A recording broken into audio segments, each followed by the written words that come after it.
Hey everyone, welcome back to another episode of Living and Loving with yours truly, country music singer, songwriter, recording artist, Monique McCall. And today I have a very special guest who's going to take us back in time. He is the founder and CEO of the Ticket Time Machine, and he is also a fellow podcaster. He has his very own podcast called The Wolff Den. So we'll be talking about that. So you need to check that out. And he is a networking genius and a distinct trailblazer entrepreneur, a Jersey boy, and a Florida Gator. Yeah. I'm sorry, but my daughter is a Seminole. That's all right. That's okay. Please welcome today with me, Mr. Matt Wolff. How are you? I am doing fantastic. That's an introduction.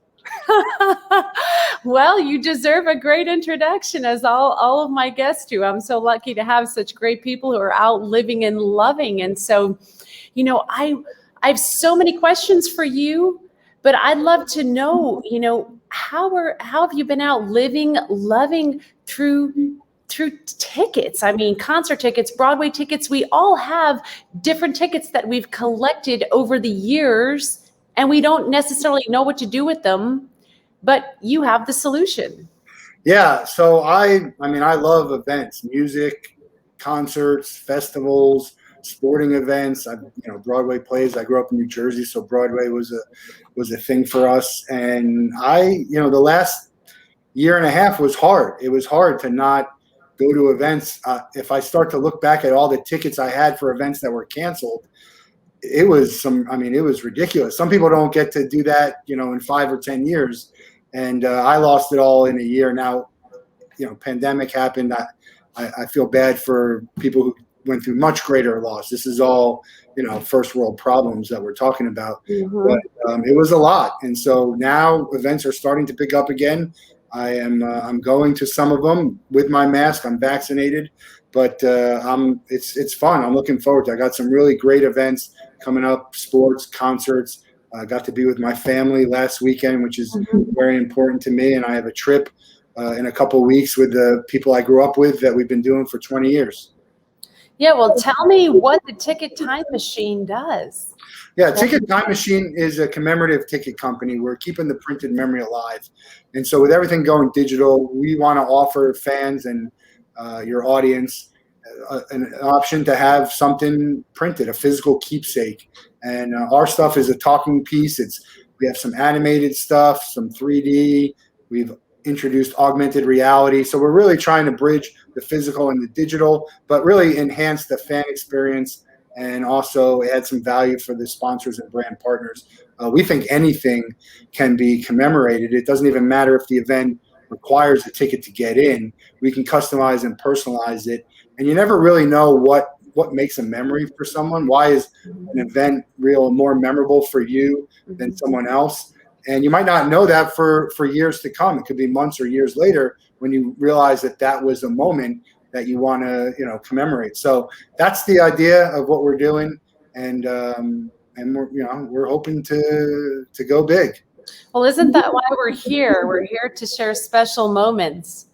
Yeah, I think look, we have the memories in our mind, right? Mm-hmm. You have something physical. I have hundreds and hundreds of things in my house that I look at, and like that, I could just tell you the story about it, which is easier for me than if you just start saying, start talking about this stuff, because you have all this stuff in your mind. But once you look at it and see it, the story just naturally comes. And there's some great stories out there. Some are stories for me to tell, with the guys just joking around, and some are stories to tell and share with the family, and some are stories to share with the world. And I think without events and memories, it's a tough life to go through. Absolutely. So do you attribute a lot of your success? I mean, just over the years, you've had so many successes as an entrepreneur. Do you attribute a lot of your success to, making memories? Well, I think being a fan, stories. The type of being such a huge fan, and I'm fanatical. I would use that word. I'm fanatical about events, concerts, sports, especially the Gators. And so I think being that big of a fan and going to so many events, really having an understanding of what fans want, has made it easier for me to hone my craft and to really, create something that I think that the fans will want, but also adding value for the sponsors and then either generating revenue for the event. But it's sort of like an everybody wins kind of situation. And so me being such a huge fan has definitely been helpful towards getting where I am, and still a long way to go. But I think being passionate about it is, you got to be passionate about whatever you do. And I can talk about this stuff, sports and music and entertainment and movies and events, and it's just much different than me talking about anything else. Yeah, I mean, I can imagine. I mean, I'm a fond lover of the arts. And as an aside, I have a funny question for you, because I read in your bio that one of the highlights of your career is that you performed on a stage in Nashville. Do you want to share a little bit about that? Well, I'm a karaoke guy. I do not have a good voice at all, but I generally know the tune. And so I was big on karaoke, and then there was a local band that used to play down here in Fort Lauderdale all the time at the Hard Rock and the old Fort Lauderdale riverfront. And I don't know how it happened, but my friends kept telling me to get up on stage, and so I sang a song, and I would go probably out maybe 3-4 times a year, would get up on stage with them and sing a song. So we go to Nashville for the SEC basketball tournament every year, or whenever it's there. Mm-hmm. And we love this stage. It's a great venue. Our favorite thing there. The bands are always good. And I always bug the people. Like, hey, City. Yeah.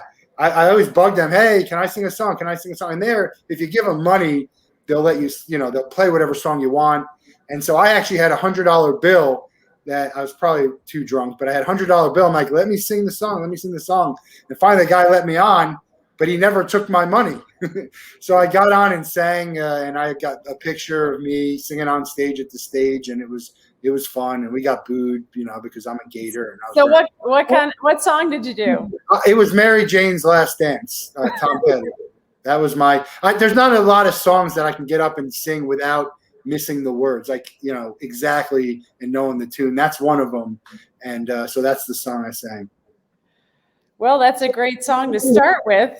Yeah. I sang at halftime of a Gator game. There was a Name That Tune competition, and I got so nervous.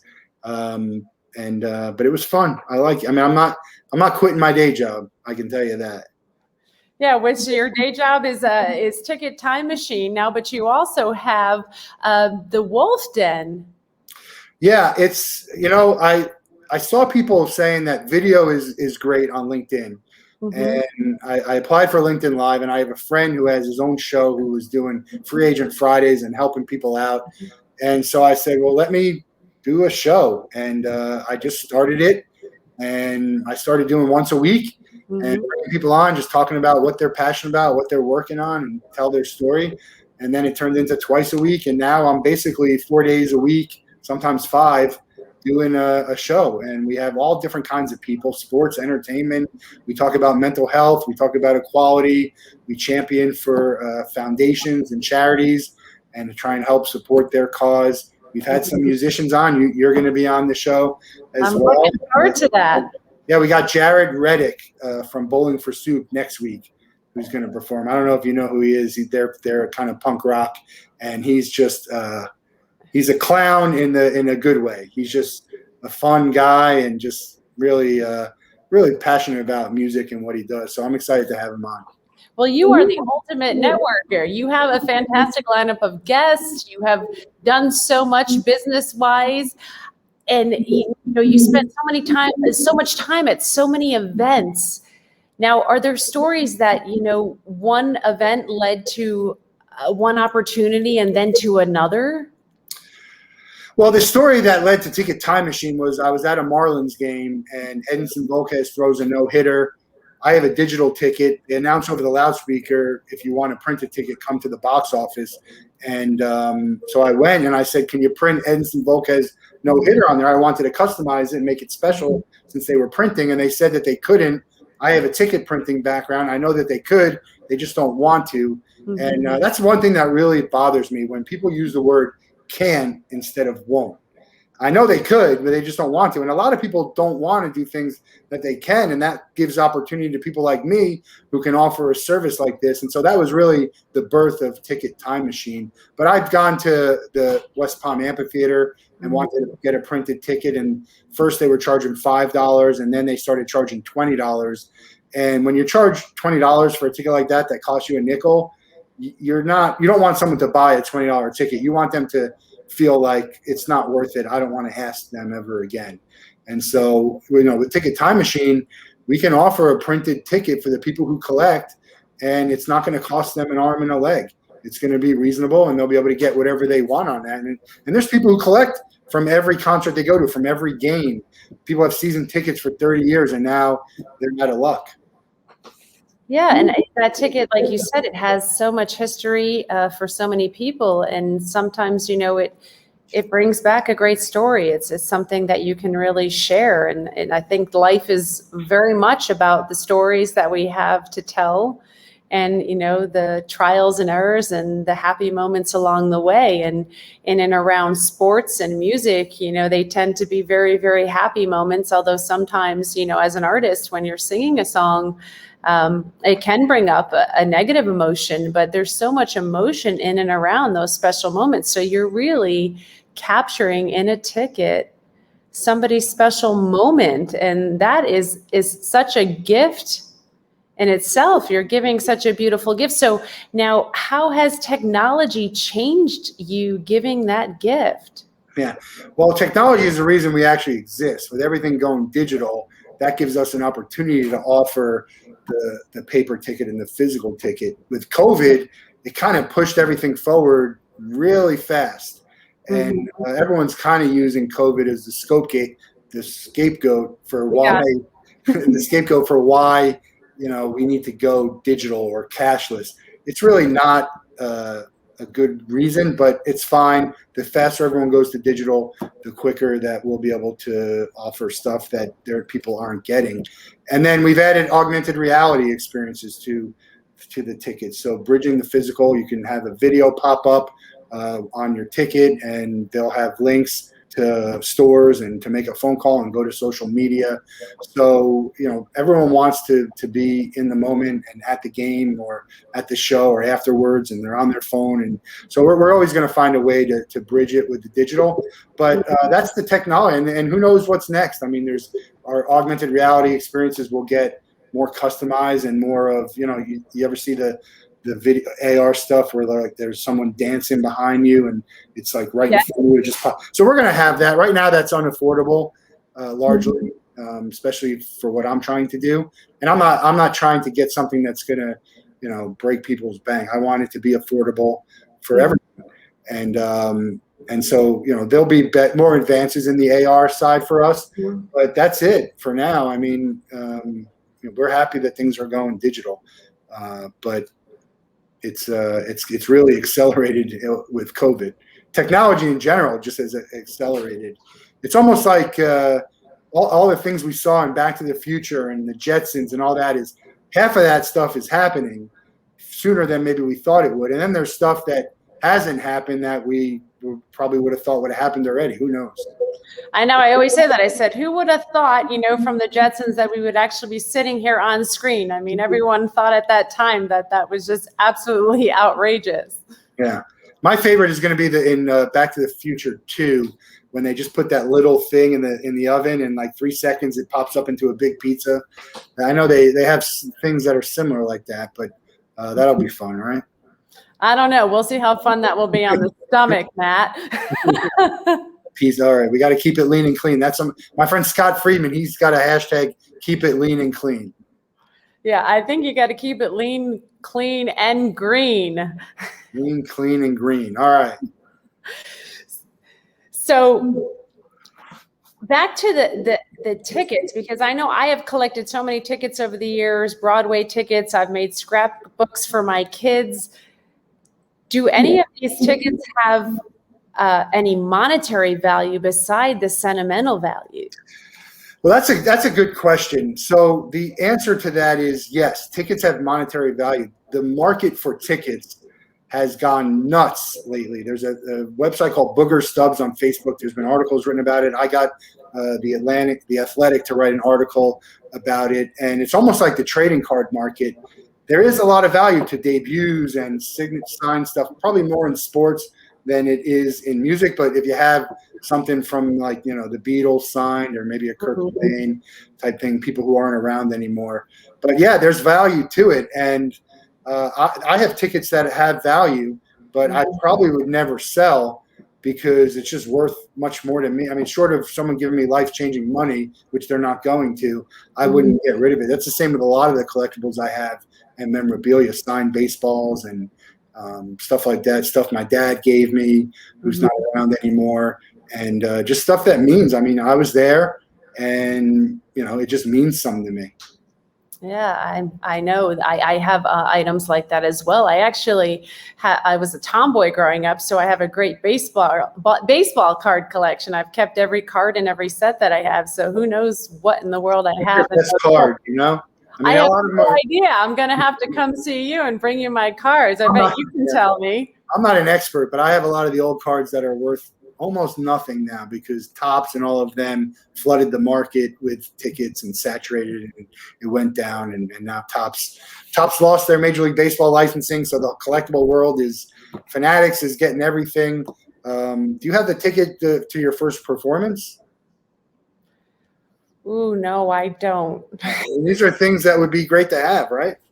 Well, maybe you can whip one up for me. I certainly can. I can do that. But, it would be great to have. It might have been digital. Who knows? It probably was. Let's just go with that. Yeah. That way I don't date myself.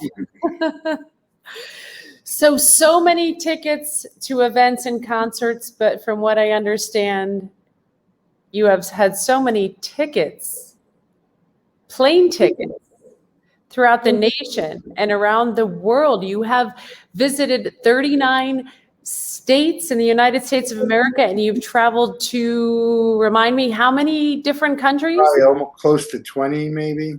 Wow. I've been very lucky. I've been, travel is a big passion of mine.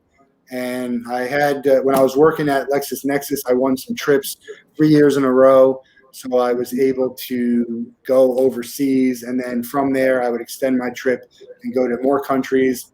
When I left my job in the ticket, I was unemployed for a little bit. And I said, you know what? I'm going to Europe. I've never been to Europe. I'm just going to go. When am I ever going to have this chance again to have, this kind of freedom? So I went for a month, and I think I probably visited 6 or 7 different countries. Went on my own, my first time there, stayed in some hostels by myself, and really just was a great adventure. I'd love to be able to get to do that again. Life is different now, but I travel as much as I can out of the country and in the country. I was just in Iowa for the Field of Dreams baseball game. I'm going to be in Carolina next week. I was in New Jersey, and then I go to LA and Vegas, and then to Gainesville, and then I'll be in Key West. So a lot going on between now and end of September. So many adventures, so many memories. What is your fondest one? My fondest memory of my travel? Yes, and the one that probably was maybe more life-changing than any other for you. Yeah, I never really think about that because they've all been so great. I got to go to Germany with my brother, and that was a trip I won. And I remember the first night we pulled an all-nighter at this bar hopping kind of tour thing that they had, and it's crazy. The tour guides were great, and someone threw a bottle in the middle of a bar and it cracked this person in the head, and they ended up bleeding and they had to go to the hospital. There's just so many different trips that really that bring back memories and make me smile and make me want to go on more trips. I've been able to travel with my best friends, with my sister, and with my wife. Of course, we try and get out of the country once a year. Yeah, it's hard to say what my fondest one is. There's just been so many of them. Usually I can tell you what my favorite, something is, but that I don't think I can do. Now you've been to 39 states. So which 11 are you missing? Yeah, I'm missing the Dakota, South Dakota, North Dakota. They're all in that area. I haven't been to Oregon yet, which I'd like to get to. I got to Seattle, Washington. Haven't been to New Mexico. I'd love to get to Santa Fe. Man, I'm trying to think. Oklahoma, I haven't been to, which I will eventually get to. Mhm. I've been to Nebraska. Yeah, so Since you know all the states, can you name them all in alphabetical order? I used to be able to. There was a song, right? Alabama, Arizona, Alaska, Arkansas. There used to be a song that people knew it, and I used to be able to do that quickly, but I probably couldn't now. Not if I was put on the spot like that. Well, I will bet you a ticket to my first show if you do it quicker than me. You have to make me a ticket. I'm going to come to your. If I do it faster than you, then you have to create a ticket for me. I think you to can commemorate my first show. I'm going to create a ticket for you regardless, but I don't think I could do it right now. I probably would fail at it, but there was a time when I could have. All right. Well, I'm going to give it a whirl. Yeah. You let me know if I miss one. Okay. Alabama, Alaska, Arizona, Arkansas, California, Colorado, Connecticut, Delaware, Florida, Georgia, Hawaii, Idaho, Illinois, Indiana, Iowa, Kansas, Kentucky, Louisiana, Maine, Maryland, Massachusetts, Michigan, Minnesota, Mississippi, Missouri, Montana, Nebraska, Nevada, New Hampshire, New Jersey, New Mexico, New York, North Carolina, North Dakota, Ohio, Oklahoma, Oregon, Pennsylvania, Rhode Island, South Carolina, South Dakota, Tennessee, Texas, Utah, Vermont, Virginia, Washington, West Virginia, Wisconsin, Wyoming. That was awesome. You're not reading from the screen, are you? I don't see anything here. No, we've got nothing on the screen but me and you, buddy. That was very, very impressive. I was going to give you put a ticket for your show anyway, but that was impressive. I used to know it with the song, and there was like a tune that went to it. Is that how you learned it? Alabama, Alaska, Arizona, Arkansas, Colorado, Connecticut. That's right. Yeah, I don't know. It sounds better coming from you than it does. So you are out living and loving. What advice can you give our listeners to continue getting out there, living, loving, fulfill their entrepreneurial dreams? Well, I mean, the first advice would be that just to live and love. Everyone can do it. It's not a hard thing to do, to live and love. Now, some people have a harder time doing it, and to the degree of what we consider really living and loving, we have different answers for that. But just do it is really the motto, and there's no reason not to. It's just life is short, or it can be short. And I always felt that way. And then I lost my father. I was 29 years old. And now I just, I hate to miss. I don't know if it's FOMO, but I don't want to have a regret of not doing something when I really could have done it. And I have that conversation all the time. They're like, well, you can go to this anytime. I'm like, no, I can't. It's kind of every event is like a unique thing. So just do it. Just live and love and live life to the fullest and do what you can. Get a little bit out of your comfort zone and do what you've always wanted to do, because you just never know when you're going to get that opportunity or if you'll get that opportunity. And I'll say that the same for being an entrepreneur. Just do it. I've had so many ideas over the years that the second I had a roadblock, I just kind of gave up and said, this isn't going to work, or it's going to be too hard. And that's what really happens to most people. They can't get out of their own way for a lot of different things, whether it's living and loving.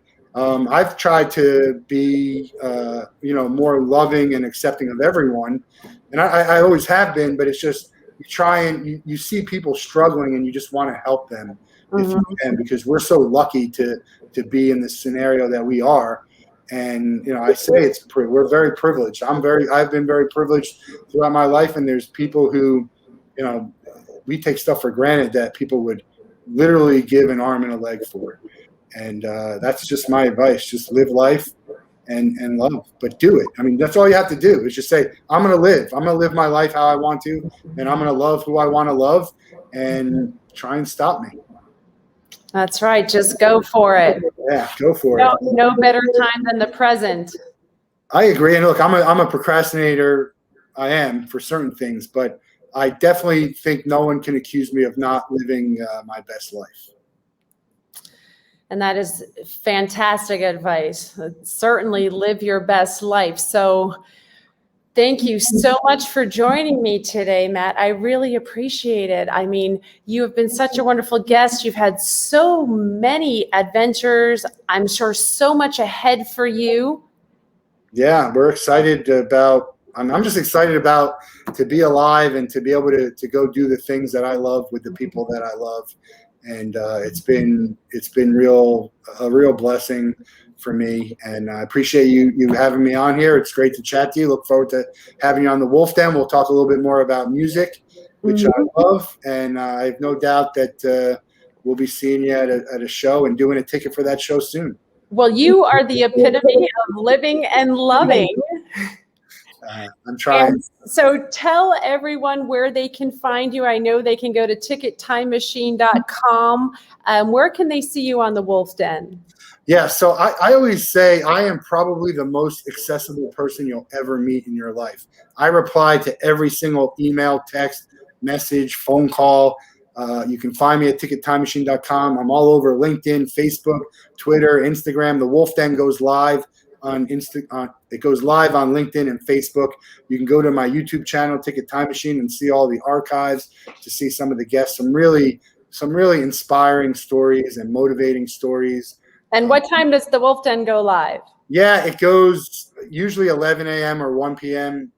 Eastern, but it's all over. It's never the same. Sometimes it's 11, sometimes it's 1. Sometimes we got to accommodate guests and go at 2, but it's usually during the day.